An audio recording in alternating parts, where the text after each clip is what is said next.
मैं कमाता 1000 हूं, लगाता 1500। क्यों भाई? तुम बाप लगते हो, सारा दिन मेहनतें मेरी वजह से लेते हो, मुल्क मेरी वजह से चलाते हो, पैसा बिलों में मुझसे लेते हो, साबुन में मुझसे लेते हो, ये रोजमर्रा हम इस्तेमाल करते हैं। आप जैसे लोग तो भाईजान वो टिच का बटन दबाया और लोशन निकला और लगा के निकल गए। हमने तो 20-20 वाला साबुन तलाश करना है। ये कैसे करेंगे? कोई है हमें रास्ता दिखाने वाला? कोई है हमारी उंगली पकड़ने वाला? हम खुद को खुद कामयाब कर सकते हैं, हम खुद को खुद नाकाम कर सकते हैं। यहाँ पर तो सिर्फ जागीरदार ही खुश है इस मुल्क के अंदर। जो गरीब आदमी, एक मिडिल क्लास का लफ्ज आप सुनते थे, आपको पता है कि ये इतनी आवाजें क्यों निकल रही हैं? आगे एक तबका मरता होता था, गरीब तबका होता था, जिसकी गिनती नहीं होती, जिसकी हम तस्वीरें लगाकर बाहर की दुनिया से पैसे ले लेते हैं, जिनके पास पहनने को शलवार नहीं होती, ऊपर शर्ट नहीं होती, उनकी तस्वीरें हम अखबारों में लगवाते हैं, फ्लैक्सों पर लगवाते हैं, हमारे मुल्क के सियासतदान, और बाहर से पैसा लेते हैं। लेकिन मुल्क के ऊपर क्या लगता है, उस गरीब के ऊपर क्या लगता है, आज तक ना किसी ने पूछा और ना किसी ने बताया। क्योंकि ना इतनी हमें किसी ने औकात बताई इस मुल्क में रहने के लिए कि भाई टैक्स दोगे आप, रिश्वतें दोगे आप, लोगों के पेट पालोगे आप, जागीरदार को आप पालोगे। लेकिन आपका गरीब जो होगा, उसका जो बाप है, मुझे यहाँ पर मिला है खुदा की कसम, एक साइकिल वाला सीधा मेरी तरफ आया, उसने कहा है कि मैंने अपने बच्चे के लिए जूता लेना है, मुझे आप जूता ले देंगे? अब मुझे बताएं, एक बाप से जब औलाद कोई चीज मांगे, औलाद कोई चीज मांगे, तो वो कांपता नहीं होगा? क्या आपको अपने बच्चे अजीज हैं? जब आपके बच्चे एसी से निकलते हैं, एसी में सोते हैं, एसी में जाते हैं, तो एक गरीब मेहनत का आदमी जो साइकिल पर जा रहा है, उसको बाप बनने का कोई इख्तियार नहीं है, उसके कोई जज्बात नहीं है, उसका कोई दिल नहीं है। ये लोग कांपते नहीं है, ये लोग मरना भूल गए हैं। इनको नहीं पता कि ये सारी कौम जो यहाँ घूमती है, ये अल्लाह नबी का कलमा पढ़ने वाली कौम है, ये उम्मत ही है उस नबी की, उसी की हया कर लो। लेकिन हया शर्म कुछ नहीं है यहाँ पर।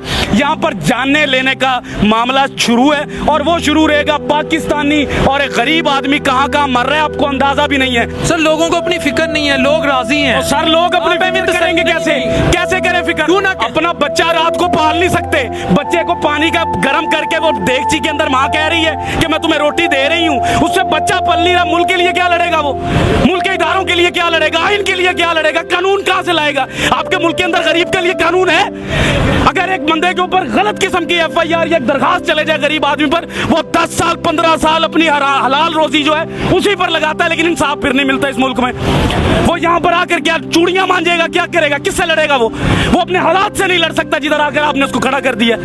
आप लोग वो बातें ही नहीं कर सकते। आप हकाइक तो देखे बाहर जाकर। आप एक सफेद दाढ़ी वाले को देखे जिसका मेरा नबी एहतराम करता था, जिसका नबी मेरे लिए सफेद दाढ़ी देखकर खड़ा हो जाता था, आज जलील हो रहा है वो। ये दीन है हमारा, ये कुरान कहता था हमें, ये हम लोगों की कदर कर रहे हैं। खादमे आला कभी कुछ कहते हैं, कभी कुछ कहते हैं, झूठ बोलते हैं सियासतदान हमसे, कुछ भी नहीं देंगे हमें। ये हमें खुद लड़ना पड़ेगा भाई, हमें खुद कमाना पड़ता है, हमें खुद मजदूरियों पर जाना पड़ता है। गालियां सुनते हैं हम बाप बनने के लिए, गालियां सुनाते हैं लोग, आपको बुरा भला कहते हैं, भगार देते हैं, धुतकार देते हैं। आपको इस्लामी जमहूरिया पाकिस्तान का कानून है इस मुल्क में, गैर मुस्लिम का बच्चा अगर बीमार होता है तो उसको हुकूमत देती है, लेकिन मुसलमान का बच्चा, नबी का उम्मती जब बीमार होता है उसको धक्के देती है ये कौम।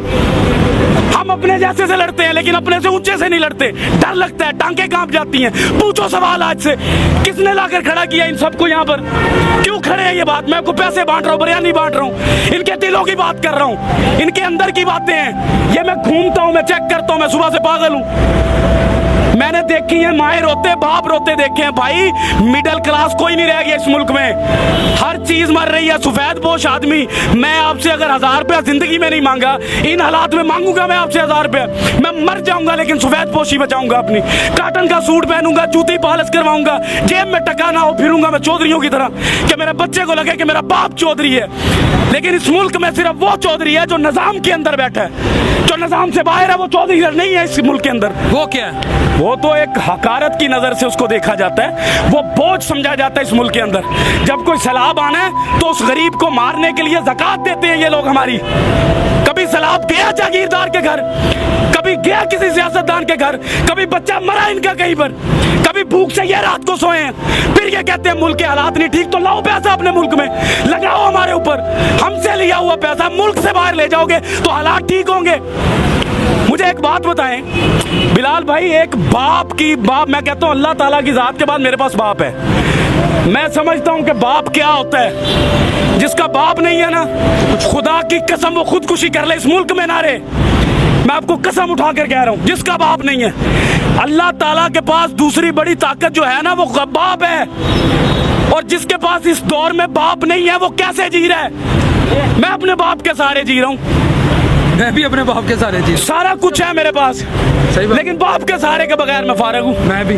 तो भाईजान, हम पहले सबसे पहले हमें यह सोचना है कि हमारे मुल्क में बाप की हैसियत से कौन बैठता है? जिसको औलाद का दर्द हो, जिसको पता हो कि ये मखलूक अल्लाह की है, जिसको पता हो कि अल्लाह ने अपने हकूक से पहले इस मखलूक के हकूक रखे।